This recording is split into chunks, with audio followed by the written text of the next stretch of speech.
Ya, jadi pertama adalah karena datanya ada di Excel tapi kita mau pindah ke SPSS untuk menyimpan supaya bisa diambil oleh program Smart PLS, sehingga kita buka data dulu, file open data.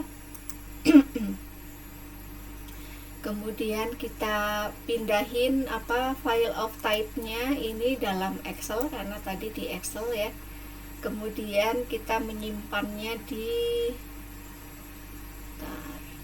data buku. Ya, ini ya data buku. Oke. Open.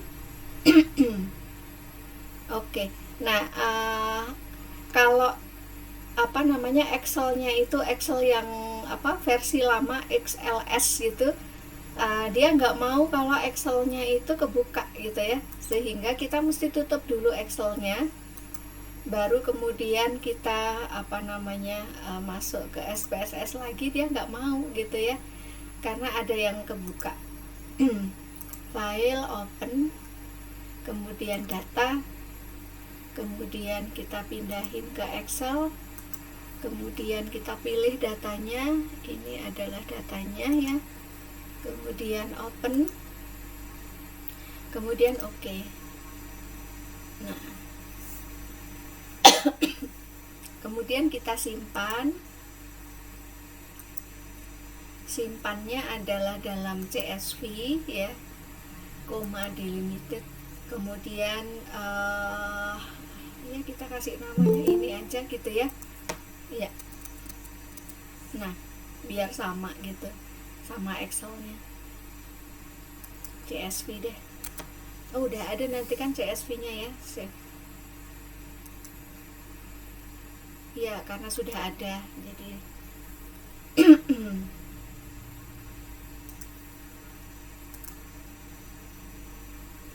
ya.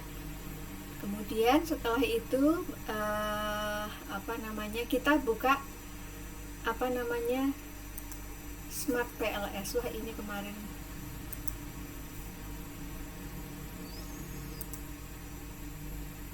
bentar, saya saya tutup dulu supaya kita mulai dari awal.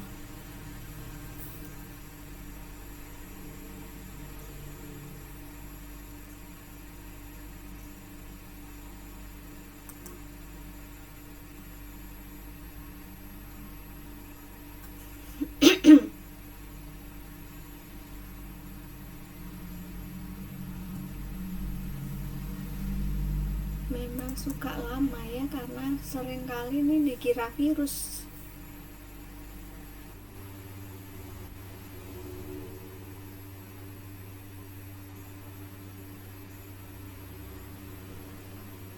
Oh, apa ini? Oke.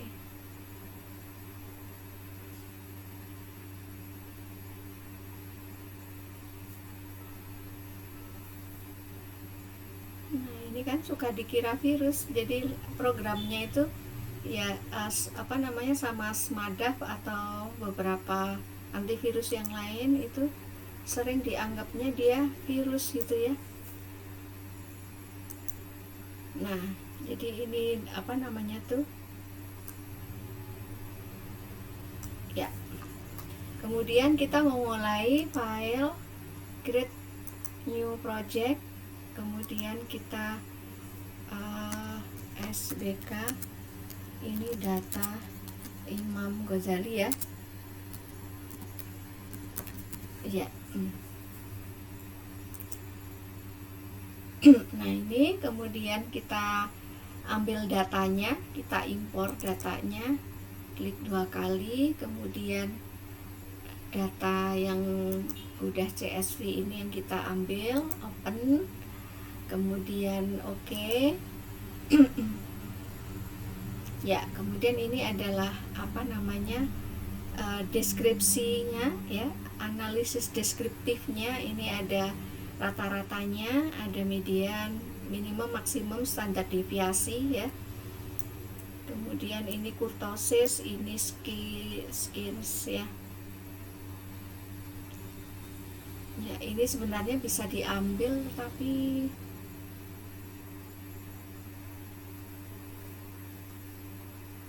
mengambilnya ya yang penting apa muncul ini gitu. Nggak, kadang kalau kita pakai yang Excel itu untuk CSV ini suka nggak muncul gitu ya, sehingga tadi makanya saya putuskan pakai yang apa namanya dari SPSS. Nah, kemudian kita akan membuka apa halaman untuk bisa menggambar modelnya ya. Ya, diklik 2 kali, kemudian coba Bu Mafis dibantu untuk ini apa namanya? Ya, X1 sampai X berapa ini? X10 ya. Maaf. X1 sampai X10 itu adalah komitmen organisasi. Ya, jadi X1 sampai X10 itu adalah komitmen organisasi. Kemudian X11 sampai X berapa ya? X19. X19. Oke, X11 sampai X19. Ya, X11 sampai X19 ya. Anda tekan shift di sini supaya keblok. Nah, ini adalah apa? Komitmen profesional ya.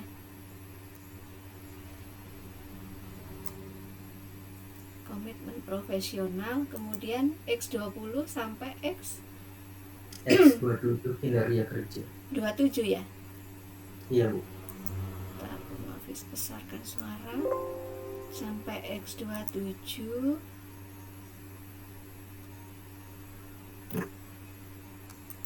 Ya, ini adalah apa kinerja ya? Kinerja itu sebagai variabel dependen.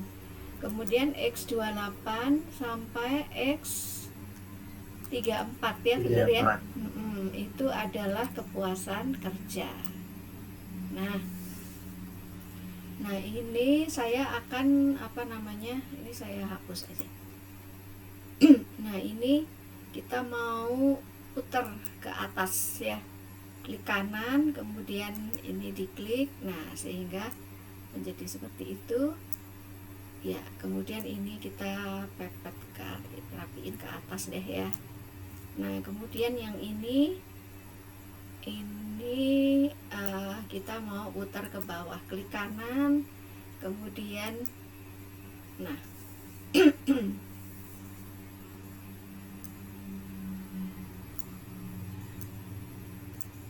nah kemudian yang ini kita akan putar ke kanan ya. Nah, gitu.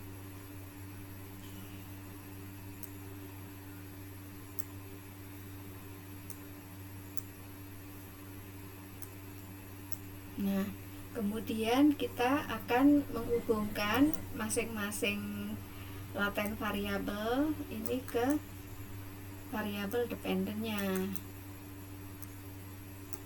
Nah, sehingga menjadi biru ya. Nah,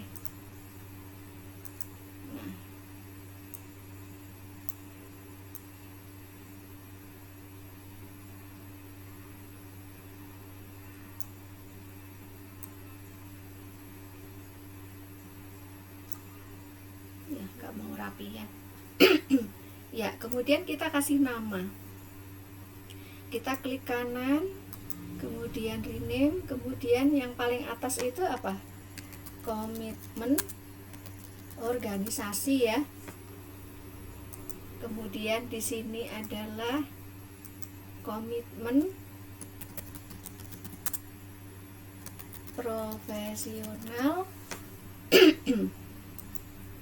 Kemudian yang bawah ini adalah komitmen apa? Kepuasan kerja ya. Kemudian yang variabel dependennya adalah kinerja karyawan. Kinerja kerja ya istilahnya ya. Oh iya, kinerja kerja Nah, itu. kinerja kerja sama sih sebenarnya ya. Nah, udah terbangun nih. Kalau udah biru semua berarti udah apa? Udah bener gitu ya. Nah, kalau sudah kemudian misalnya nih Anda mau pindahin ini apa namanya tuh bab tiganya untuk metode analisis data, Anda mau mau ada full modelnya gitu ya, mau ada model strukturalnya, isi namanya model struktural. Kalau di bab 2 namanya kan model konseptual ya, atau kerangka konseptual. Nah, ini kerangka strukturalnya gitu. Yang ada indikator-indikatornya. Nah, Anda mau apa namanya? Anda mau cropping ini gitu, mau pindahin ini. Bisa di-save juga, tapi lebih cepat sih kalau Bu Mafis ya dipakai apa namanya? Sniping tool gitu ya, yang ada di apa namanya? Aksesorisnya Windows ya. Nah, ini kan tinggal di copy gitu, kemudian Anda tinggal buka apa namanya? Buka file gitu. Nah, tinggal Anda letakkan itu ada di bab 4, bab berapa? Bab 3 gitu ya. Nah, ini model struktural namanya, atau apa kerangka kerangka strukturalnya. Adanya di bab 3. Kalau di bab 2 itu hanya kerangka konseptual, itu hubungan antar variabelnya aja. Nah, kemudian maaf ya. Nah, kemudian langkah pertama adalah kan kalau di apa namanya di Smart PLS itu kan ada berapa analisisnya? Analisisnya ada berapa, teman-teman?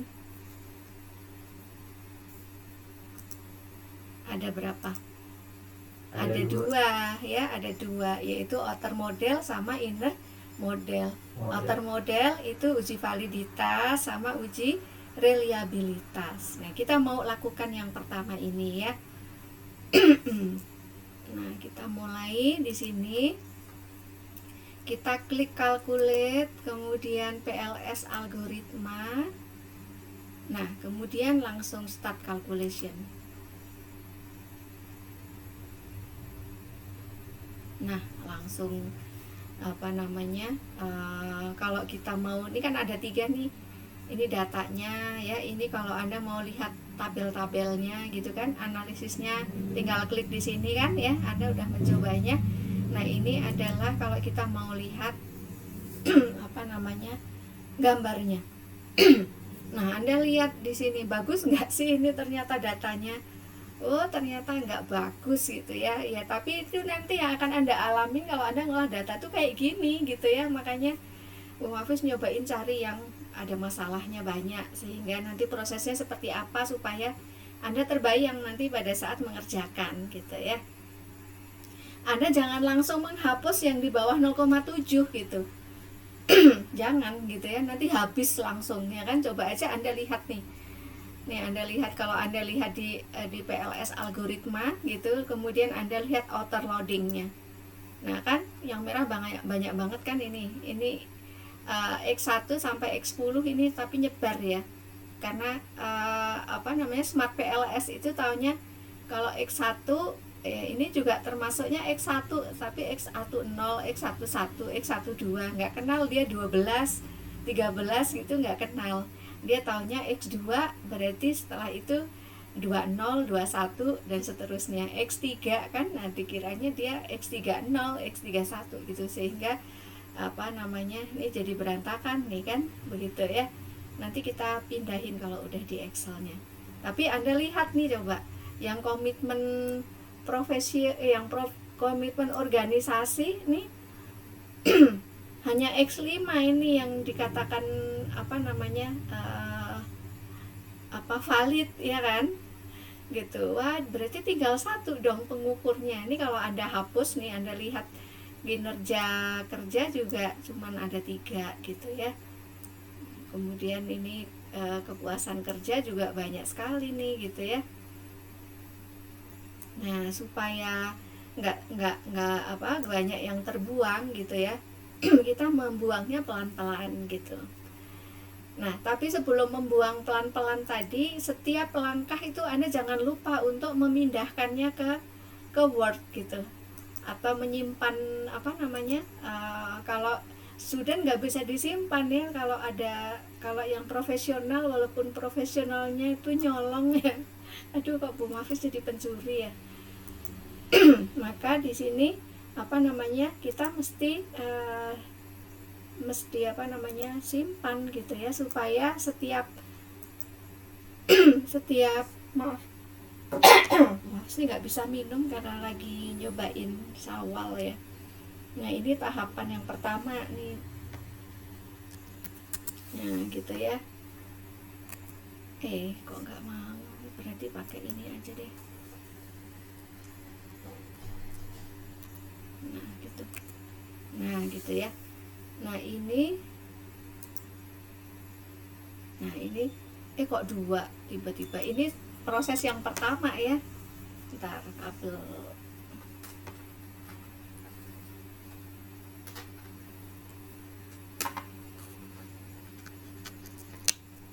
Nah, berarti ini yang masih utuh ya, modelnya belum ada apa namanya, belum dicek yang tidak valid.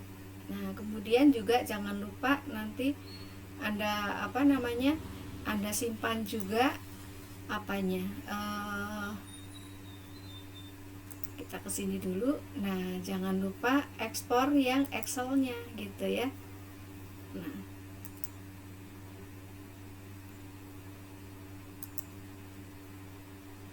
ini output 1 ya.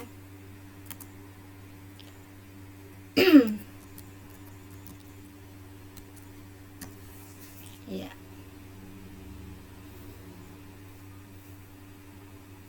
Sip.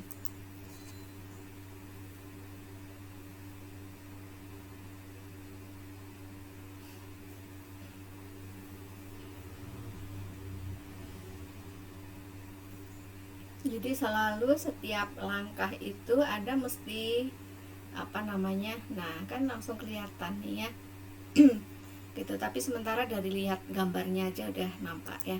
Nah, kemudian karena udah tersimpan semua, nah Anda jelaskan bahwa ada beberapa yang mana saja yang tidak valid, Anda jelaskan. Kemudian apa namanya, nggak dijelaskan semuanya juga nggak apa, Anda katakan bahwa ini dari model keseluruhannya, bahwa ada di setiap apa namanya konstruk ini ya. Konstruk itu artinya hubungan antara variabel dengan indikator-indikatornya, itu namanya konstruk gitu ya. Di setiap konstruk itu selalu ada apa namanya, pengukur-pengukur atau indikator-indikator yang tidak valid gitu, sehingga mesti diproses selanjutnya gitu ya. Nah, kita lihat sekarang. Nah, kita mencoba untuk membuangnya yang di bawah 0,5 gitu ya, karena batas minimal gitu ya, itu adalah 0,5. Ada beberapa yang kalau 0,5 itu apa namanya, uji-uji yang lain tuh sudah bagus gitu. Nah, sehingga kita coba untuk menghapus yang negatif juga, walaupun apa namanya angkanya besar, itu juga mesti dihapus gitu ya. Nah, ini yang mana aja coba? Ini adalah X10 ya, ini kan min 0,05 ya, 0,054 ya. Kemudian mana lagi? X6, ini kelihatan nggak Anda?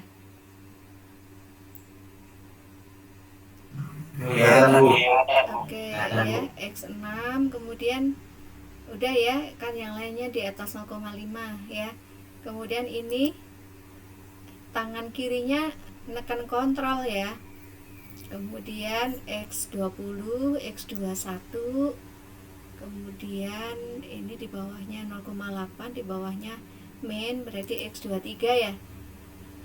Nah, ini memang banyak yang nggak valid nih memang. Aduh, ada lagi ya di paling bawah ini ya. Ya, ini memang nggak harus dihapus ya, karena negatif gitu ya. Ya, kalau seperti ini Ada kemungkinan nih gitu, kemungkinan itu kuesionernya belum bagus udah terlanjur disebarkan gitu. Mestinya ada uji instrumen ya, diperbaiki bahasanya dan seterusnya. Itu kemungkinan ini enggak gitu. Kemudian mana nih, ini kan 0,3 ya, bener. Ini kan 0,6, 0,8, 0,3, ini 0,3 juga. Kemudian ini dari bawah urutan ketiga. Berarti di sini ya, nih jangan salah menghapus nih gitu, karena panahnya nggak kelihatan. Nah kemudian yang bawah nih, yang kepuasan kerja ada nggak nih? Oh ada nih ya, X31 ya sama X32 ya. Coba Anda cek lagi, ada lagi enggak? Mudah-mudahan nggak ada lagi ya. Ya kalau sudah, kayaknya sudah ya. Nah kemudian kita delete. Nah kayak gini deh. Nah kalau sudah ini, kemudian kita calculate lagi PLS algoritma, kemudian start calculation.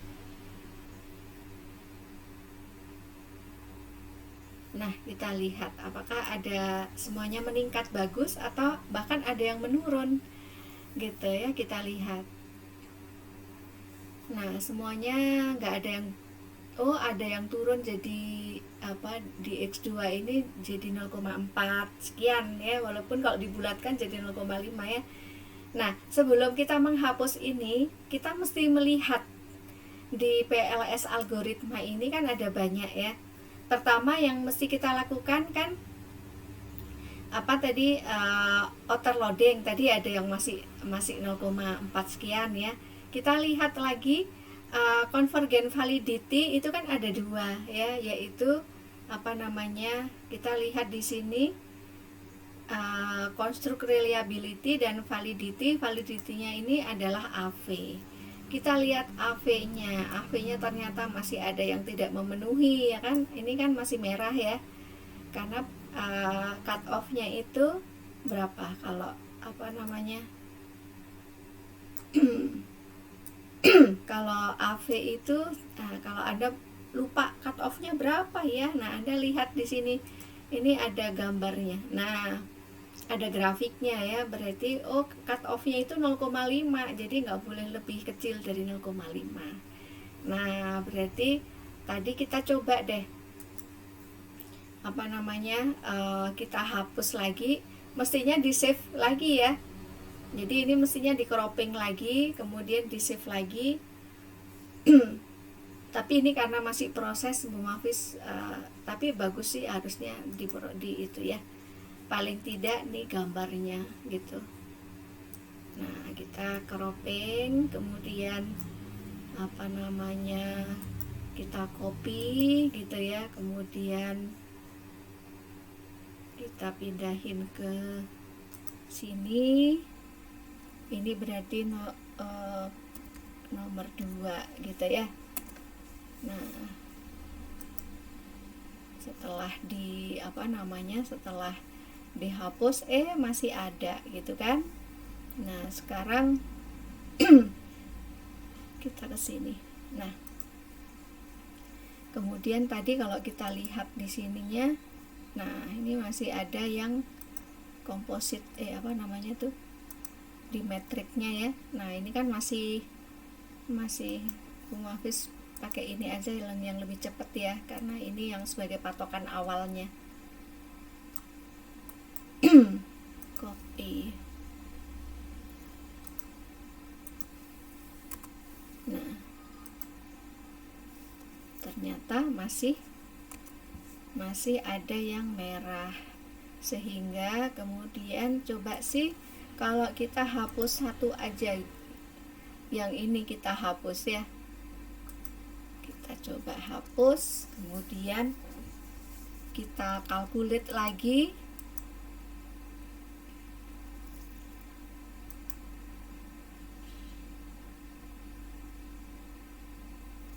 Ya, kita lihat di sini apakah ada yang menurun. Ya, adakah? Nggak ada ya. Tetapi kita lihat di sini apakah validity-nya untuk masih ya. Jadi AV-nya ternyata masih merah. Berarti apa yang akan kita putuskan? Kalau kita lihat diskriminan validity-nya juga nih, kalau kita lihat Fornell-Larcher kriterionnya. Nah, ini adalah untuk diskriminan validity. Fornell-Larcher kriterion itu adalah akar kuadrat dari AV. Akar kuadrat AV itu yang angka ini yang ada di diagonalnya ini gitu. Ini mestinya nilai-nilainya itu harusnya lebih besar dari korelasi antar variabel latennya. Variabel laten itu variabel-variabelnya ini ya. Variabel laten itu adalah variabel yang tidak ada datanya di situ, karena datanya adanya di indikator-indikator, bukan?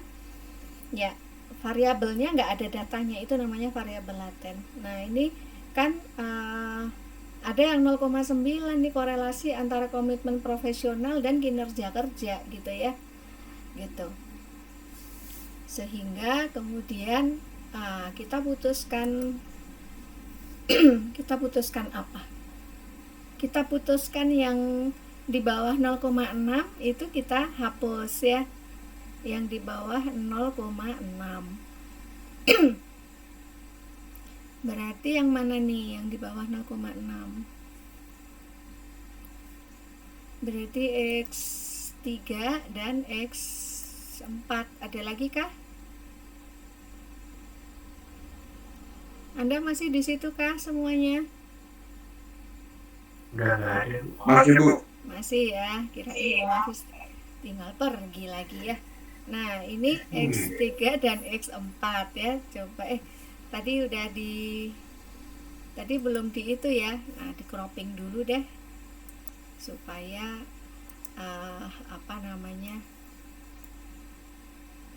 ya kita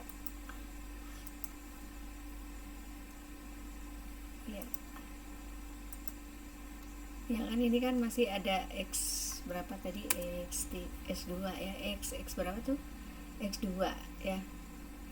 Ya, ini yang ketiga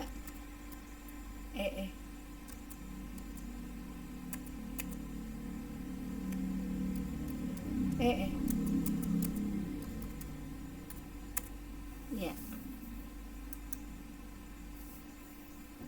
Nah, apa nih yang menandakannya nih Bu Mafis, tunjukin yang menandakan aja ya. Nah, ini tadi yang masih yang ya Fornell-Larcher-nya ini memang ini ekstrim ya. Kita lihat cross loadingnya dulu ya. Cross loading ini bisa nggak kalau di cropping?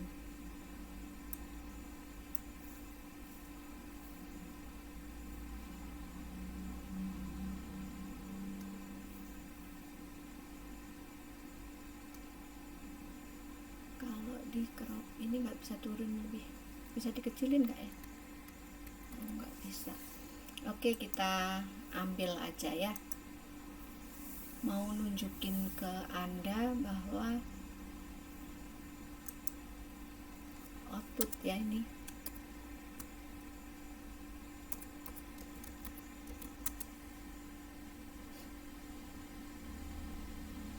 Output berapa? 3 ya berarti.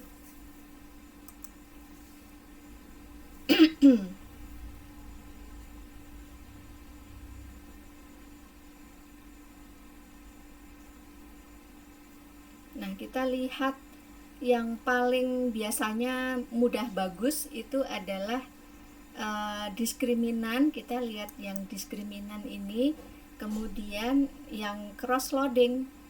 Nah, cross loading. Nah, kita lihat yang cross loading ya.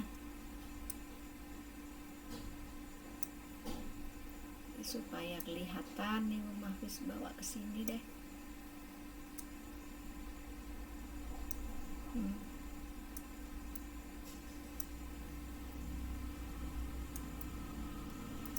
Nah, ini cross loading ini kan apa? Cross loading itu kan apa namanya tuh, bahwa indikator-indikator ini gitu ya, itu kan mestinya lebih kuat dia mengukur variabelnya daripada mengukur variabel yang lain gitu ya. Nah, kita lihat nih, komitmen organisasi itu kan X1 ya. Kemudian kita lihat di sini. Nah, ini ternyata ini apa? Oh, ternyata X3 ini lebih apa? Lebih kuat mengukur kepuasan kerja daripada komitmen organisasi, ya kan? Berarti ada cinta segitiga nih di sini ya. Gitu. Kita lihat yang lainnya lagi. Nah, ini kita lihat bahwa ini juga ya X9 gitu. Oh, berarti apa namanya tuh, memang belum bagus ya. Nah, sehingga kita putuskan bahwa apa namanya, kita mesti menghapus lagi deh gitu ya, membuang lagi yang tidak valid. Yaitu kita putuskan coba kalau yang apa namanya, di bawah 0,6 yang kita hapus ya, kita hapus. Nah, kemudian kita olah lagi, calculate PLS algoritma, start calculation. Nah, kita lihat apakah ada yang turun malahan gitu ya. Nah, semua udah di atas 0, oh ini ternyata ada 0,4 ya. Nah, mestinya dihapuskan. Nah, kita hapus aja ya. Nah, mestinya diceritain juga, tapi waktunya nanti habis untuk menghapus dan untuk itu ya, jadi Bu Mafis putuskan langsung. Nah, akhirnya seperti ini. Apakah ada juga yang berubah menurun gitu ya? Jadi mengapa sih bisa begitu? Anda tahu nggak sih kenapa tadi udah naik tinggi, kenapa jadi turun lagi gitu ya? Gitu. Itu karena apa namanya, korelasi antar masing-masing ini gitu kan? Gitu. Jadi ada yang kalau ini naik, ternyata yang X9-nya malah turun. Nah, ternyata apa namanya? Jadi dinamika antar indikator itu gitu. Mestinya kalau X1 naik, ya X5 naik, X7 naik, X8 naik kayak gitu ya. Jadi jawaban respondennya itu mestinya kalau walaupun beda-beda ya, tetapi ada kenaikan, kemudian ada penurunan, itu mestinya tuh serasi kayak gitu ya antar indikator gitu. Kalau tidak ya yang tidak sesuai dengan yang lain itu dia akan menjadi kayak nggak masuk gengnya dia gitu ya, karena berbeda sendiri. Yang lainnya mau ke utara, dia malah ke selatan kayak gitu. Itu ibaratnya begitu. Yang lainnya mau ke timur, dia maunya ke barat gitu.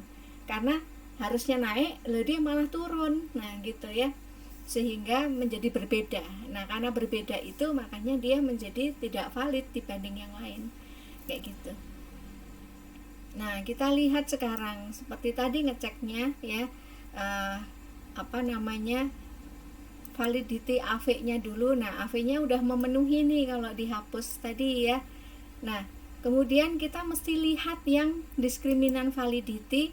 Untuk kalau ini ternyata masih ya, walaupun ini udah 0,8 semua kan gitu ya, tapi ini masih 0,9 gitu. Berarti masih sangat lebih tinggi dibanding semuanya akar kuadrat AV ya. Kita lihat patokannya, kalau ini ternyata nggak bagus atau ada yang tidak memenuhi ini, kita coba yang cross loadingnya. Karena ini cross loading agak sulit Bu Mafis ngeceknya di situ ya, akan lebih gampang kayaknya. Ini proses yang ke berapa tadi? Anggap ini keempat ya. Nah, keempat, kemudian output 4.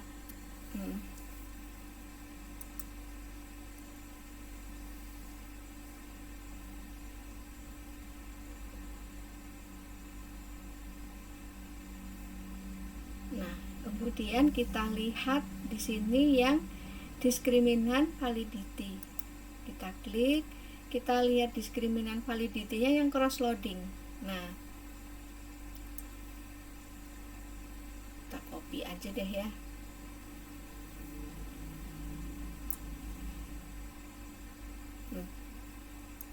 Kita pindahin ke Word. Ini proses yang keempat.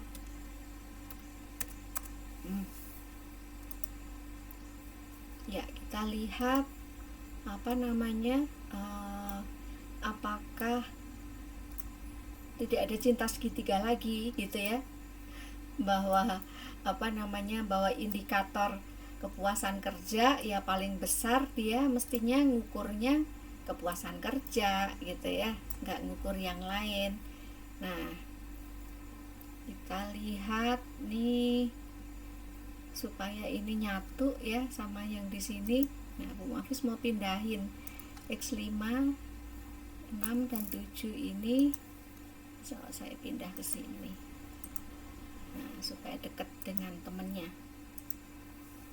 Nah, X1 tadi kan kalau kita lihat yang pertama komitmen organisasi cuma satu ya yang valid gitu ya, tapi ternyata ini menjadi meningkat gitu. Komitmen organisasi ini ya sampai X8. Nah, kita lihat nih. Nah, kemudian komitmen profesional itu X berapa? X11 ya. X11 sampai X19 ya, bener nggak? Ya, kemudian apa namanya, kinerja itu X22 sampai 27 ya. Wah, kinerja ini yang tinggal 3 ya. Kemudian X28 sampai, nah, Anda lihat apakah masih ada yang lebih tinggi mengukur variabel yang lain. Nah, Anda lihat ternyata masih ada. Masih ada nggak?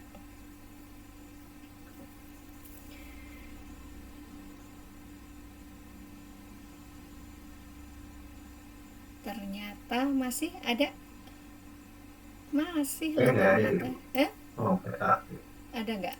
Bu Mafis ketemu ini? Ya, ternyata X berapa? X18 ya. X18 itu dia masih ada cinta segitiga nih sama kinerja kerja ya. Berarti mesti diapakan ini ya. Kalau tadi akar kuadrat AV-nya udah ada yang nggak memenuhi, itu agak sulit kan mengubahnya ya. Nah, kalau ini maksudnya memperbaikinya. Nah, ini berarti apa yang mesti dilakukan supaya paling tidak diskriminan validity-nya itu ada yang memenuhi gitu ya. Ada 2 loh ya. X bener kan ini?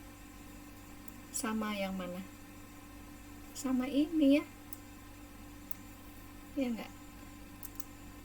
Nah, ya kan? Nah, padahal kalau kita lihat coba ya, X15 X kinerja X18 itu di komitmen profesional. Kita lihat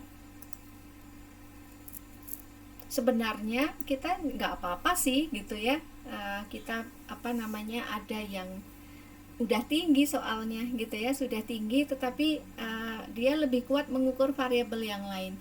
Anda boleh nggak menghapus gitu. Karena secara konvergen validity-nya dia sudah tinggi, tetapi secara discriminant validity dia ada 2 variabel yang dia juga kuat mengukur variabel yang lain. Anda bisa masukkan keterbatasan penelitian Anda ini karena modelnya menjadi tidak bagus gitu ya, bahwa uji validitas dan reliabilitasnya itu, uji validitasnya terutama itu tidak bagus. Itu bisa menjadi keterbatasan penelitian Anda, dimasukkan di di bab 5 gitu. Sehingga untuk penelitian selanjutnya, nah itu Anda menyarankan bahwa untuk memperbaiki instrumen penelitiannya. Nah, gitu ya. Instrumen penelitiannya menggunakan instrumen yang lain. Bisa jadi Anda menyarankannya seperti itu gitu. Boleh aja daripada menghapusnya terlalu banyak kayak gitu ya. Itu boleh seperti itu gitu. Tetapi kalau tapi saya mau deh pokoknya salah satu deh dari diskriminan validity itu harus terpenuhi. Ya kalau kayak gitu kita coba hapus. Kita coba lihat dulu deh gitu ya. Selain ini apakah yang lainnya bagus. Kita lihat reliability-nya semuanya bagus ya. Kemudian coba kalau kita lihat ini masih ya gitu. Nah, sehingga kalau kita katakan bahwa berarti kan diskriminan validity-nya nggak ada yang mewakili gitu ya. Nah, ini juga kan ternyata nggak bagus kayak gitu ya. Nah, sehingga bagaimana kalau kita hapus Bu X18 sama X berapa tadi? 15 ya. Ya, X18 sama X15 ini tadi udah saya simpan kan ya.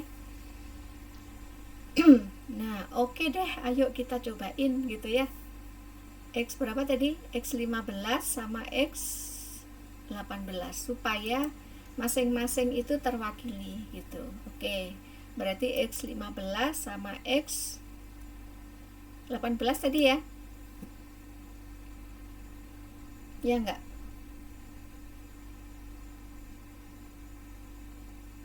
Atau mau Bu, itu kan ada yang 0,6, coba kalau yang 0,6 nya itu dihapus. Nah, kita coba hapus deh itu yang 0,6, siapa tahu kemudian kita cobain ya, karena sekali lagi ya mengolah data itu nggak sekali jadi memang coba-coba seperti ini sehingga yang teliti coba-cobanya bisa jadi akan membuang membuang indikatornya menjadi lebih sedikit. Nah, kita coba deh kalau ini kita hapus ya yang X11 nya kita hapus, coba akan menjadi berubahnya seperti apa. Jadi kayak gitu ya coba-cobanya. Ini Bu Mafi sengaja memang mengajak Anda untuk ngolah data yang yang sesungguhnya. Coba kita lihat di sini. Apakah diskriminan validity-nya kemudian ini masih kan gitu ya, masih tetap tinggi. Berarti satu-satunya kita mesti lihat ini. Coba tadi ternyata menjadi naik. Ini tapi tetap aja ya. Kemudian yang mana tadi? X berapa tadi? X ini ya, 15 sama 18 ternyata masih lebih tinggi gitu, walaupun udah tinggi kan, udah di atas standar gitu. Tapi memang ada bukunya Pak siapa ya, Bu Mafis punya buku Smart PLS, nanti saya carikan ya, ada di lemari buku ini, bahwa kalau convergent validity-nya itu sudah valid, maka diskriminan validity-nya diabaikan boleh. Nah gitu, ada yang mengatakan begitu, tetapi kan tidak semua penguji mau begitu Bu ya gitu ya, tidak semua penguji mau gitu ya. Akhirnya kita kan harus ngikutin penguji ataupun pembimbing. Nah gitu ya, itu yang jadi masalah ya. Jadi keberanian Anda membuat alasan dan sumber acuan yang digunakan gitu. Nah coba kalau tadi ini diklik indikator supaya muncul. Sekarang yang X11 itu X berapa tadi yang dihapus tadi? X11 ya. X11 nya kita masukin lagi deh. Nah kemudian X berapa tadi? X berapa tadi? X15 sama 18 ya? Iya. Iya, coba X X15 dulu deh yang dihapus ya. Nah, coba kayak apa.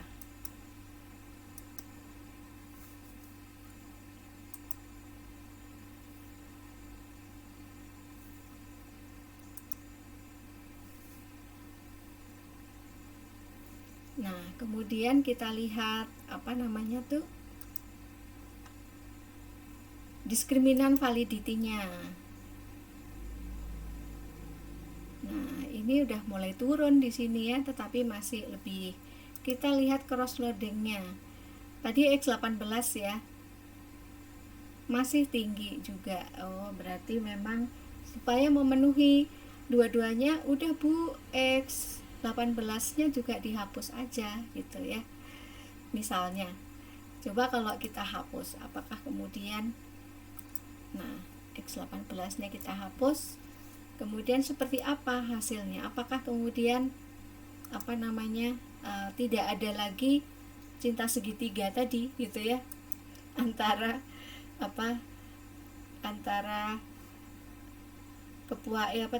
kinerja dan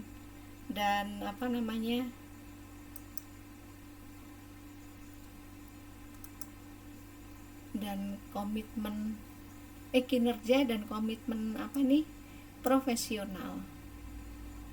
Nah, kita lihat X19. Nah, udah kan, berarti paling tidak berarti terwakili deh gitu ya. Kita ekspor. Nah, ini berarti yang kelima ya.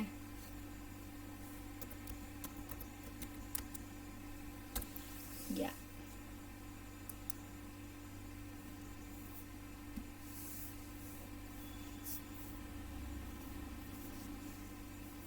Ya, kita lihat di sini sudah tidak ada yang cross loadingnya ya.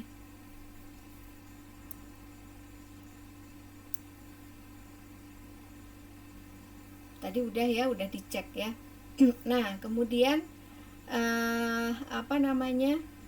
selanjutnya berarti langkah ini kan, ini adalah yang terbaiknya gitu ya. Dari berbagai cara ternyata ini adalah hasil akhirnya gitu. Sehingga kita membuang berapa tuh? Ini kita membuang berapa? X1, X2, X3, X4, X6 dan X9 dan X10 ya, banyak ya yang terbuang gitu. Kemudian tapi tadinya kan tinggal hanya satu tuh yang bagus ya, kalau kita langsung membuang. Nah, ini tetap ngikutin bahwa memang ini yang terbaiknya gitu ya. Nah, kemudian ini yang kita akan gunakan sebagai penentu pengujian hipotesisnya gitu. Kita copy, kemudian kita pindahin ke bawah. Berarti ini kan yang keempat ya. Nah, ini yang kelima.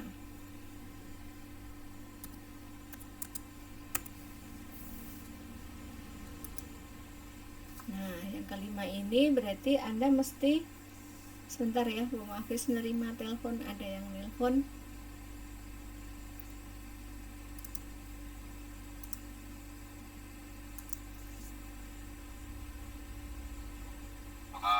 Halo. Ya, halo Pak. Udah nyampe? Bu, gimana? Enggak, gimana? Apa? Mau sama saya apa mau sales? Ya udah, saya malah belum sempat nih, saya lagi ngajar, lupa belum ngubungin Mbak Lisa. Udah Bapak aja, kalau Bapak kan berarti penugasan juga kan? Iya kan, penugasan dari Informa juga kan? Iya, tapi kan ya kalau yang masang kan beda Ibu. Maksudnya? Kalau masang mah bisa. Kan beda bagian nih Bu. Takutnya dia sore atau gimana datangnya. Itu kan takutnya itu instalasinya takut ngabarinya malam Ibu. Gimana? Enggak, kan kemarin Bapak bilang bahwa yang bongkar itu kan kemudian Kalau ada cacat kan berarti mesti dilaporkan sehingga itu masih garansi. Kalau Bapak yang datang apakah juga itu termasuk? Ya saya cek dulu semuanya. Iya, berarti kan Bapak ini datang kan sebagai penugasan dari Informa kan? Iya. Iya. Iya, Bapak kan bawa surat-surat untuk mengatakan bahwa semuanya udah bagus atau ada cacat sehingga harus diganti dan seterusnya kan. Bapak bawa surat-suratnya itu atau gimana? Enggak, Bu. Kalau masalah itu enggak, Bu. Kita kan kalau ngecek dulu. Lah iya kan berarti penugasan dari Informa kan? Kalau penugasan dari Informa kan beda lagi, Bu. Maksudnya gimana? Kalau pemasangan dari instalasinya kan beda, Bu. Yang bawa motor, yang bawa suratnya. Oh ya berarti Bapak minta suratnya dulu kalau mau ke sini. Oh, Ibu pengen gitu. Lah ya kan Berarti Ibu nanti pengennya, kalau pengen nunggu mah, Ibu nunggu itu aja instalasinya. lo kan Bapak kan kemarin bilang begitu bahwa harus ada pernyataan bahwa semuanya Iya, Bu. udah clear. Yang bawanya itu yang instalasi, Bu, bukan saya. Ya kalau Bapak yang bongkar, Bapak nggak bawa suratnya. Kalau ada kerusakan kan Bapak nggak bisa. Saya cek dulu, Bu. Nggak Saya cek bisa. dulu. Iya, maksudnya Bapak nggak bisa kita kan lemah hukumnya karena udah terlanjur dibongkar. Gimana? Oh, Gitu kan? Bapak kemarin bilang Iya. begitu. iya. Gitu. Terus gimana, Ibu pengennya sama saya apa sama instalasinya, Bu? Saya pengennya clear, ada administrasinya juga gitu. Kemarin kan saya pikir Bapak sanggup karena Bapak bawa surat-suratnya juga gitu, karena Bapak kan datang sebagai perwakilan Informa. Kalau saya kemarin cuma pengiriman aja. Iya, maksudnya untuk yang hari ini saya pikir ya Bapak sebagai yang ngecek itu sebagai petugas dari Informa yang ngecek bahwa barangnya bagus gitu, tidak ada kerusakan, semuanya tidak ada cacat kayak gitu. Iya. Berarti Ibu pengen nunggu itu aja, Bu, lah. Iya, Kalau iya. pengen kayak gitu, mah. Iya kan Bapak kemarin mengatakan begitu. Kemarin saya minta dibukain, jangan nanti kalau ada yang cacat kan Bapak Ibu nggak bisa minta ganti kan kayak gitu. Ya kan sama aja kalau Bapak datang kan sama aja saya nggak bisa minta ganti juga kalau udah terlanjur dibongkar kan? Iya nggak?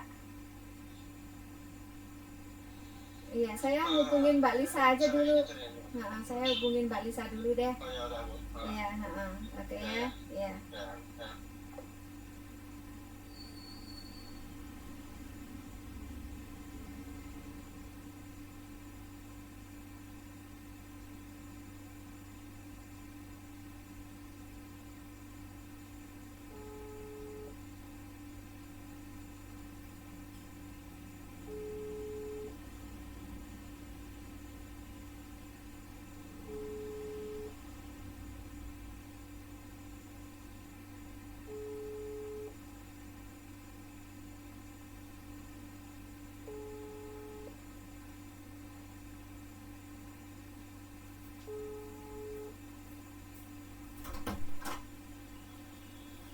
Nah, dia datang tuh nggak bawa surat-surat ya kan percuma. Nah, kalau ini nanti ada cacatnya kan kita nggak bisa mobil juga, ya kan?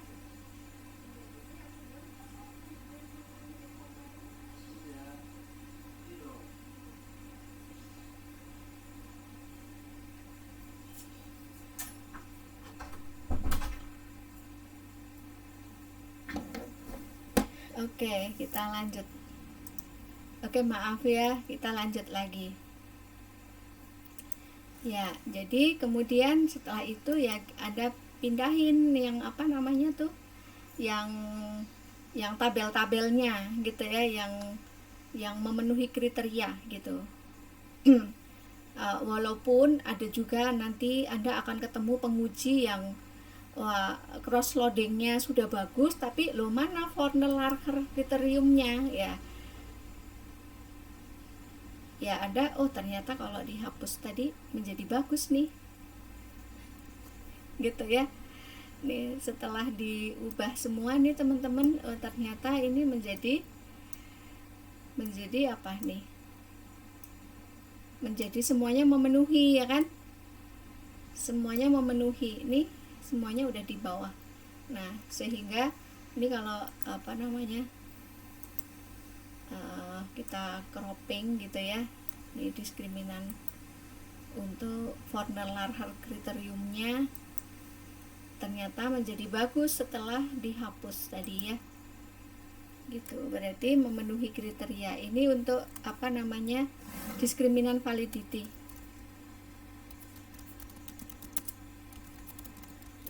Nah, ini memenuhi ya. Kemudian untuk yang cross loading, kita lihat di sini apakah juga cross loading memenuhi lah gitu ya, karena udah dihapus tadi yang. Nah, Anda kalau mau cropping digeser-geser dulu karena Anda student tadi programnya ya. Jadi ini supaya kelihatan. Nah ini Anda bisa cropping.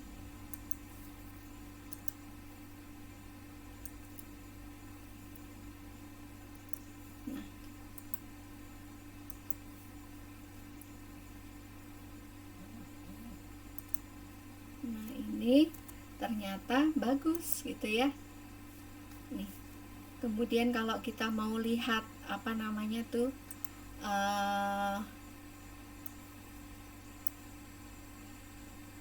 reliability-nya. Nah, kita lihat di sini AV-nya untuk yang ini. Kalau AV itu untuk apa namanya? Kalau kita mau geser-geser nih supaya AV-nya. Nah, AV ini kan convergent validity ya. Sehingga Anda mesti ambilnya terpisah sama yang copy. Ini Anda masukkan yang apa namanya, convergent validity. Nah ini diskriminan, ini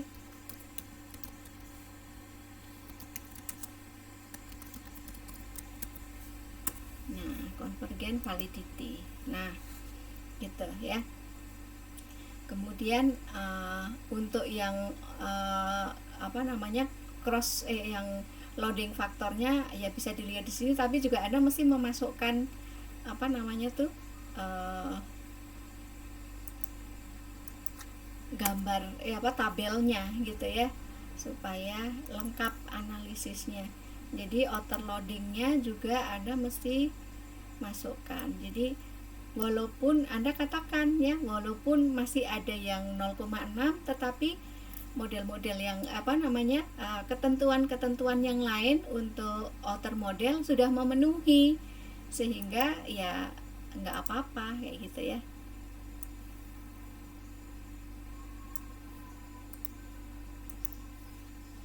Dengan alasan terlalu banyak yang dibuang gitu ya. Kalau apa namanya, semua dibuang. Karena kalau 0, yang tadi yang 0,6 ini dihapus juga ternyata tidak menyebabkan apa namanya tuh, apa namanya tadi, Forner-Larchernya bagus gitu kan. Nah sehingga ini dipindahin seperti ini. Nah berarti udah lengkap nih gitu ya. Kurang satu lagi, yaitu apa namanya, uji apa, reliability ya. Kita lihat uji reliability-nya, kita bawa ke atas ininya, kemudian konstruk reliability-nya. Nah Cronbach alfanya udah memenuhi, composite reliability-nya sudah memenuhi ya. Nah kemudian kita apa namanya, cropping lagi.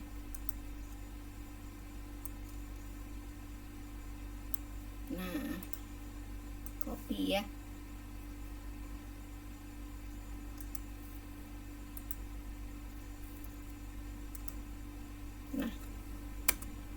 Nah, kemudian setelah ini, kemudian Anda melakukan apa?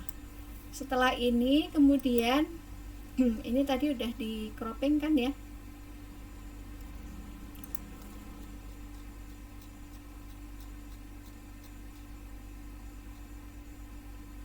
Ya, udah. Nah, setelah ini kemudian kita melakukan apa namanya inner model. Nah, inner model ini kita calculate, kemudian bootstrapping, kemudian nah sekarang dari sini ada yang mesti diubah gitu ya, bahwa kalau Anda waktu melakukan apa namanya membangun hipotesisnya, pengembangan hipotesisnya mengatakan bahwa komitmen organisasi berpengaruh positif terhadap kinerja kerja. Nah, itu test type-nya akan berbeda. Ini test type-nya akan berbeda kalau Anda membuat apa namanya hipotesisnya itu adalah komitmen organisasi berpengaruh terhadap kinerja kerja.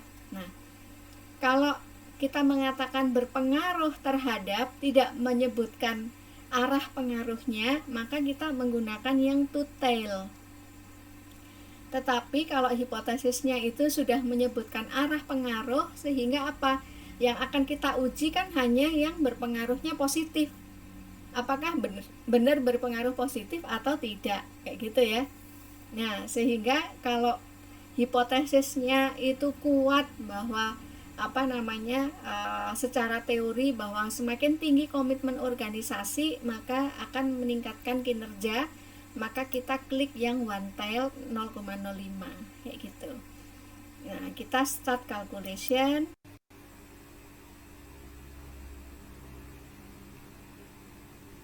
Nah, sehingga akan seperti ini hasilnya gitu ya.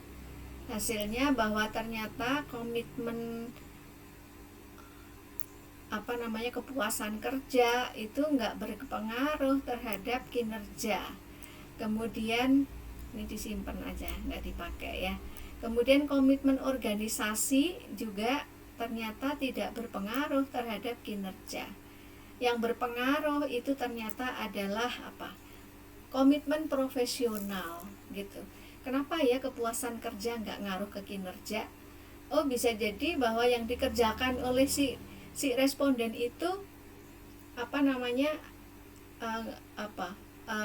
monoton aja gitu ya. Jadi dari pagi sampai sore, dari pagi sampai seminggu lagi, dari pagi hari ini sampai setahun lagi, barangkali yang dikerjakan itu sama aja gitu ya. Sehingga ya apa enggak, ya mau dia itu rajin ya memang segitunya itu yang dia kerjakan kayak gitu kan. Sehingga walaupun dia gajinya naik itu ya tetap, kalau dia rajin ya rajin aja gitu kan. Kalau dia males ya males aja gitu, sehingga kinerja nggak berpengaruh, kepuasan kerja nggak berpengaruh terhadap kinerja. Komitmen organisasi juga gitu ya, dia punya komitmen atau nggak punya komitmen, kalau dia rajin ya rajin aja gitu ya gitu. Tetapi komitmen profesional ini akan berdampak kepada kinerja kerja gitu. Nah, tapi sebelum ke sana kita mesti lihat dulu, karena apa namanya kita lihat di sini bahwa apa namanya uji inner model itu ada apa namanya inner model itu kan ada dua ya, uji ketepatan model gitu kan. Nah, uji ketepatan model sama uji hipotesis. Nah, sehingga kita mesti lihat R square-nya, Q square-nya sama GOF gitu ya. Jadi kita melihat ini gitu sebelum kita uji hipotesis gitu. R square itu apa? R square itu adalah ini patokannya ya. Ini Bu Mahfis mau copy aja. R square-nya itu adalah, R square itu apa sih teman-teman?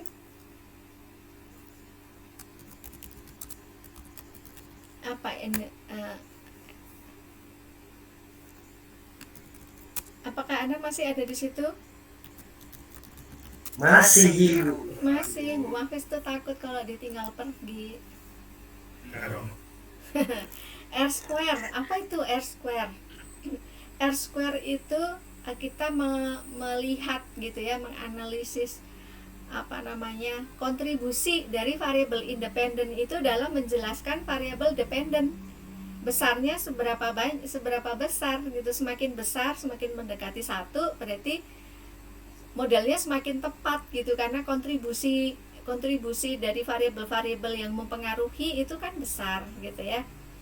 Nah, kita tapi melihatnya nggak di bootstrapping ya, kita melihatnya di PLS algoritma ini yang tadi ya, kita lihatnya R square-nya ini. Nah, R square-nya ini ternyata berapa nih? Nah, R square-nya ini adalah, kenapa hanya 1? Anda tahu nggak kenapa hanya 1? Kenapa R square? Karena bedanya kinerja karyawan. Iya, karena variabel dependennya hanya 1. Kalau ada variabel mediasi nanti ada 2. Kalau variabel mediasinya ada 2, berarti ada 3 jadinya gitu ya.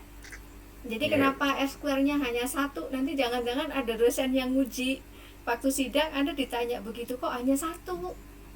Salah kayaknya. Nah, digituin. Nah, Anda harus bisa jawab gitu. Ya kan variabel dependennya hanya 1, Bu. Nah, gitu ya. Gitu.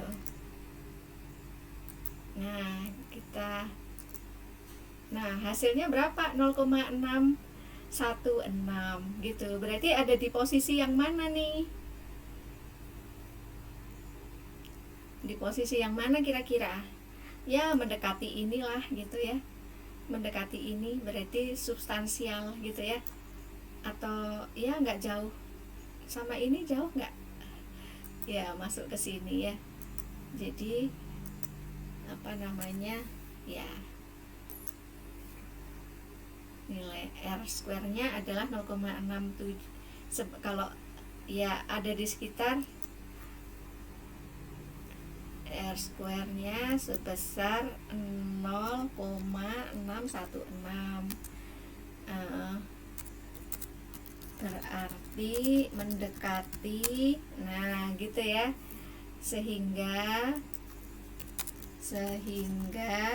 dikategorikan sebagai substansial. Substansial itu ya apa, kuat lah gitu. Tapi kalau ini menurut Chin gitu ya, kalau ini menurut Sarwono, tapi kan dia bilangnya lebih dari 0,7 gitu, sehingga kita pakai yang ini. Nah, sehingga apa? Berarti ini sehingga dikategorikan sebagai substansial atau bisa dikatakan bahwa modelnya relatif bagus gitu ya. Kan relatif, karena kan harusnya yang lebih bagus lagi bisa gitu. Tapi kan udah di atas 0,6 0,5 gitu ya. Ya, kemudian kita paling tidak kan separuh apa namanya, separuh lebih. Nah, kemudian Q kuadrat itu kan berarti apa? Q kuadrat itu berarti, Q kuadrat itu apa rumusnya teman-teman?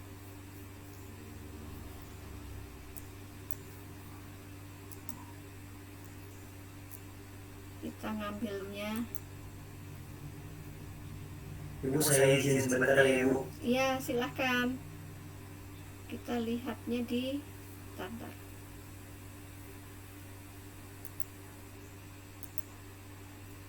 Nah, Anda ada kuliah lagi ya? Tapi kurang sedikit lagi kok. Enggak ya, kita selesaiin ya. Nah, ini dia, kita ngambilnya yang AV. Nah, ini AV-nya kita copy aja, copy. Kemudian rumusnya apa sih Q kuadrat itu? Nah, ini kan rumusnya ya. Oh bukan, Bu Mafis salah. Bu Mafis ini ya apa namanya, ya golf dulu deh, udah terlanjur di copy ya. golf golf dulu. Nah ini AV nya. Nah AV ini caranya, ini kan AV nya ada 4 nih. Nah berarti kita apa, kita jumlahkan. Nah ketemu ini kan, kemudian dibagi berapa, dibagi 4. Nah ketemu ini gitu ya. Kemudian apa namanya tuh, AV dikurangi R kuadrat. R kuadratnya tadi berapa, 0,6. R kuadratnya itu 0,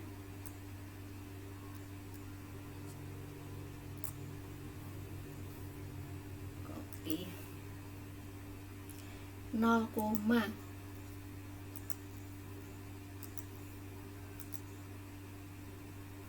ya 0, wah tapi saya nggak bisa ngitung kalau pakai apa namanya, ini nggak mau dia kalau komanya pakai itu ya, maunya pakai titik. Gimana sih, 6 berapa tadi, 16 ya, 0, nah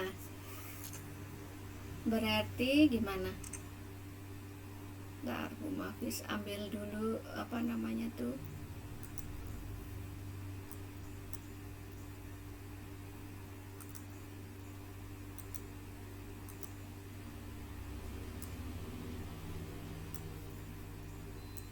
supaya gampang ya.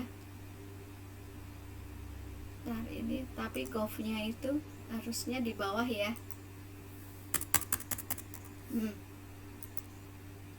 Nah ini kan, nah AV nya berapa tadi, AV nya ini Bu Mafis karena nggak bisa ngitung apa namanya maaf ya, ngitung Excel tuh nggak pinter, sehingga nah Anda coba bantu ngitungnya ya. Kita pindahin di sini, ini AV nya kok nggak mau.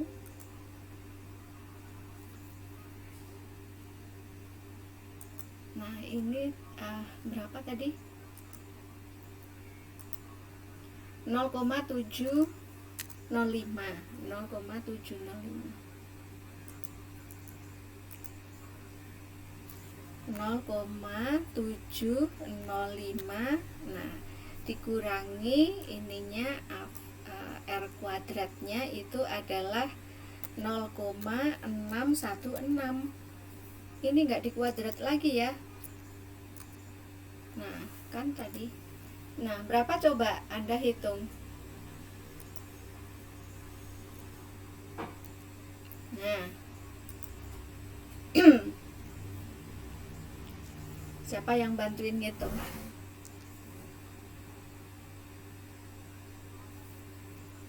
Berapa?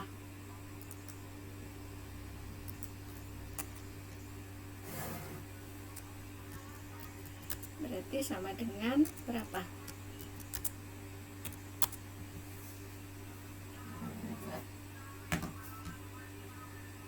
Ada yang bantuin ngitung nggak?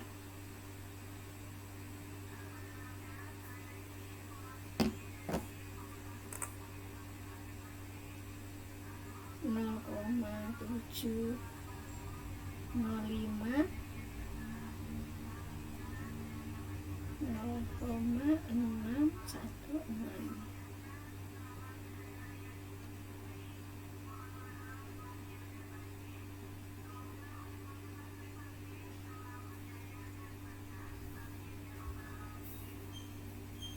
Jadi akar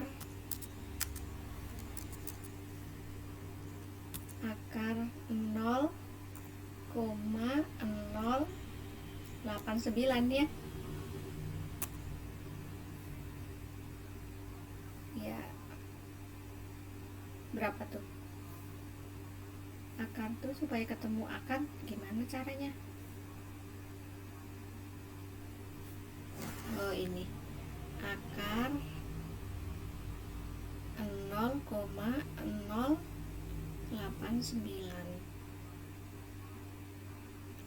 0,298 ya. Nah, apa nih ininya? Apa namanya tuh? Nah,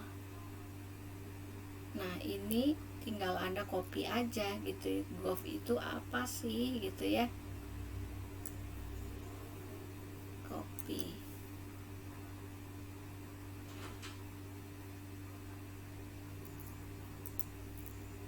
Nah, ini gov.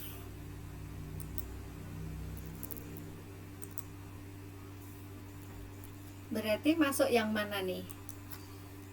Ini pengambilan keputusannya adalah ini gitu ya.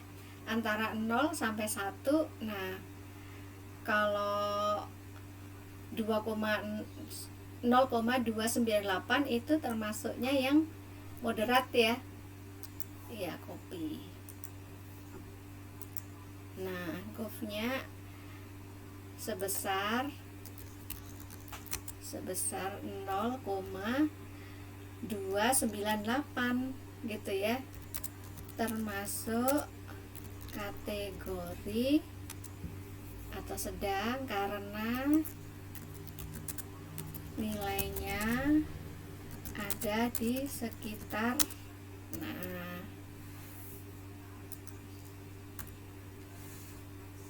kemudian Q kuadrat. Q kuadrat itu adalah rumusnya, pemahamannya. Intinya sih ketiga-tiganya ini adalah merupakan apa namanya tuh? Mana Q kuadrat? Merupakan goodness of fit model ya, uji ketepatan model. Gitu.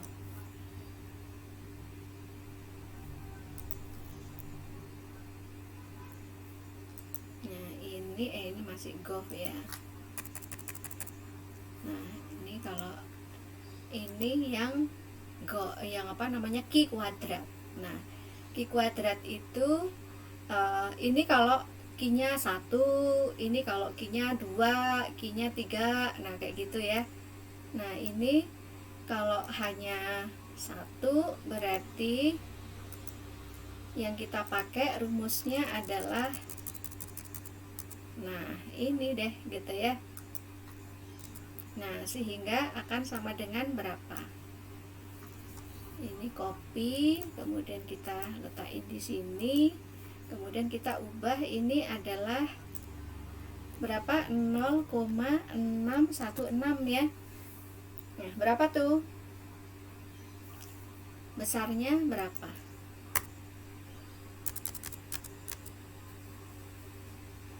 Sama dengan 0,616 juga enggak?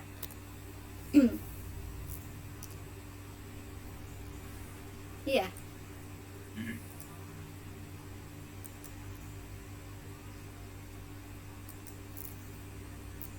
Ya, sehingga Q kuadratnya itu lebih besar dari 0 gitu ya. Q kuadratnya adalah sebesar 0,616, lebih besar dari 0 gitu ya. Nah, menunjukkan ini gitu. Jadi intinya semua apa namanya ya, ini sedang, ini memenuhi, yang ini juga moderat ya, relatif baguslah modelnya. Sehingga kemudian yang terakhir baru deh pengujian hipotesis. Kita ke bootstrapping ini, kemudian pad koefisien. Nah, ini ternyata ada 2 yang hasilnya tidak sesuai dengan teori. Apakah kalau tidak sesuai dengan teori itu berarti nggak bagus, penelitiannya tidak berhasil? Apakah begitu teman-teman? Iya Bu. Iya. Kalau nggak berhasil kan Gimana? Coba Bu Mafis pengen tahu pandangan Anda. Kok ada dua nih? Berarti apa nih yang salah? Apa yang salah? Apakah Anda yang salah? Kira-kira Anda sebagai peneliti, wah nggak bener nih gue. Berarti nggak jadi nih penelitiannya, diulang aja deh. Gimana menurut Anda? Begitu? kalau enggak, kalau begitu berarti emang dari apa surveinya Bu, dari datanya. Gimana?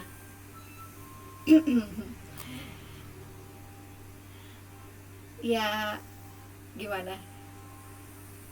Ini jadi begini ya. Jadi penelitian itu selama Anda menggunakan prosedur penelitian, prosedur metode ilmiah yang benar gitu ya, kehati-hatian, kemudian semua prosedur metode penelitiannya sudah diterapkan dengan baik, dan ternyata hasil penelitiannya itu tidak sama dengan teori, ya itulah apa adanya yang terjadi di lokasi penelitian, gitu kan? Bahwa kasus yang terjadi di kantor itu adalah seperti ini, bahwa ada dugaan di awal bahwa kepuasan kerja itu berpengaruh ke kinerja, komitmen berpengaruh ke kinerja, tapi ternyata setelah dilakukan penelitian yang penelitian lapangan yang benar gitu ya, sudah dengan sungguh-sungguh, ternyata hasilnya berbeda dengan teori. Nah, tugas Anda hanya mencari alasannya mengapa kepuasan kerja itu nggak berpengaruh ke kinerja ya, apa yang terjadi di sana. Nah, Anda bisa tanya sama pimpinannya di sana, kayak gitu kan? Kenapa ya? Oh, bisa jadi ini adalah karyawan-karyawan yang kebanyakan adalah generasi milenial misalnya. Iya, dia puas tapi atau dia punya komitmen tapi kinerja kerjanya ternyata nggak ngaruh ke kinerja kerja. Kalau dia rajin ya rajin, kalau dia biasa-biasa aja ya biasa-biasa aja. Tetapi kalau komitmen ke profesinya, kecintaan pada profesi gitu ya, ibaratnya komitmen itu kan kita benar-benar bekerja sungguh-sungguh karena kita cinta dengan profesi kita gitu ya, rasa tanggung jawab terhadap profesi kita. Nah, itu akan yang menyebabkan kinerja kerjanya itu meningkat. Nah, gitu. Atau barangkali yang diteliti itu adalah staff gitu ya, walaupun gajinya naik tapi karena yang dikerjakan itu monoton terus gitu ya, sehingga ya kinerjanya ya begitu aja karena kan nggak ada dinamika yang luar biasa gitu. Bisa jadi gitu. Kalau komitmen organisasi ya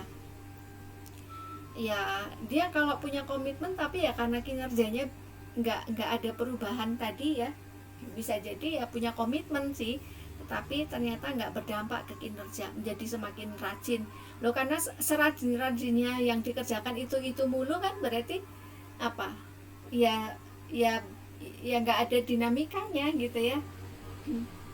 Gitu, bisa jadi karena yang dikerjakan itu adalah dari waktu ke waktu tidak ada perubahan. Kira-kira apa yang mesti disarankan kemudian ya kalau kinerjanya itu nggak berubah? Mungkin kalau dimutasi gitu ya, dipindahkan kerja ke bagian yang lain sehingga dia mempelajari hal yang baru lagi, bisa jadi dia akan kinerjanya akan semakin meningkat, bisa jadi ya kan, bisa jadi. Jadi Anda sarankannya seperti itu. Jadi untuk kinerjanya supaya meningkat, bisa jadi supaya tidak ada kejenuhan gitu kan. Nah, dia bisa kemudian dilakukan mutasi, promosi kayak gitu ya, supaya kepuasan kerja meningkat tapi kinerjanya meningkat gitu, karena kepuasan dengan karirnya dia tinggi sehingga kinerjanya meningkat karena dia berpindah kayak gitu ya, siapa tahu gitu. Nah, jadi itu. Nah, tapi kemudian apa nih yang Anda mau ceritakan dari model, kalau Anda mau detailkan analisisnya tadi, mana gambarnya. Nah, Gimana cara menjelaskannya gitu? Anda lihat di sini bahwa yang mana sih komitmen profesi yang paling tinggi? Ini Anda lihat yang paling tinggi itu adalah yang mana nih? Pengukur yang paling dominannya itu adalah yang X16 gitu kan? Nah, X16 ini yang menyebabkan komitmen profesi itu yang lebih menyebabkan ya komitmen karena dia sebagai pengukur yang paling dominan, menyebabkan komitmen profesional itu akan berpengaruh ke kinerja. Atau Bu, ini kan hampir sama ya, terutama yang paling rendah kan yang X11. Anda bisa mengatakan bahwa baik X12, X16 dan X19 gitu ya. Ini merupakan pengukur-pengukur yang relatif dominan gitu. Ketiga-tiganya mempunyai besaran T statistik. Berarti kalau kita lihat loading faktornya juga relatif hampir sama. Ini yang menyebabkan komitmen profesional ini berpengaruh terhadap kinerja kerja, terutama kepada karena hampir sama juga ya ke ketiga-tiganya gitu, ke ketiga-tiganya. Nah, ini karena hampir sama semua gitu ya. Nah, Anda sebutkan indikator-indikatornya itu apa, sehingga kalau Anda menyarankan yang mana yang akan disarankan, ya ketiga-tiganya ini, yang paling rendahnya ini ya baru yang belakangan disarankan gitu. Karena yang menyebabkan komitmen profesional itu berpengaruh terhadap kinerja kerja itu adalah pengukur-pengukur yang dominan, yang besar-besar ini gitu. Nah, ini juga yang kena dampak paling besar itu ya, kalau kita mau mengurutkan dari yang paling besar ya X26 gitu ya, itu yang paling besar kena dampaknya gitu. Gitu. Apa sih X26? Nah, Anda tinggal melihatnya di sini X26 itu apa sih gitu ya. Nah, Anda lihat di sini kinerja terbaik di antara yang lain. Jadi apa? Berarti dia sebagai karyawan itu berusaha untuk berlomba-lomba untuk menjadi yang terbaik di antara yang lain. Nah, gitu ya. Nah, itu yang akan menyebabkan kinerjanya itu meningkat gitu, karena masing-masing kan berlomba. Nah, bagaimana supaya berlomba-lombanya itu semakin bagus gitu, semakin meningkat. Nah, itu yang Anda sarankan, apa sarannya ke organisasi kayak gitu. Tapi kalau yang kepuasan dan komitmen organisasi gitu, karena dia nggak berpengaruh, maka Anda nggak perlu menyarankan kepada organisasi, karena bukan komitmen organisasi dan bukan kepuasan kerja yang menyebabkan kinerja kerja itu meningkat gitu. Tetapi Anda mesti menyarankan, berarti apa nih penggantinya kepuasan kerja dan komitmen organisasi ini. Nah, Anda tinggal menyarankan variabel yang lain, kira-kira apa yang mempengaruhi kinerja kerja. Kayak gitu cara menganalisisnya gitu ya. Ya, jadi tadi sempat terhenti.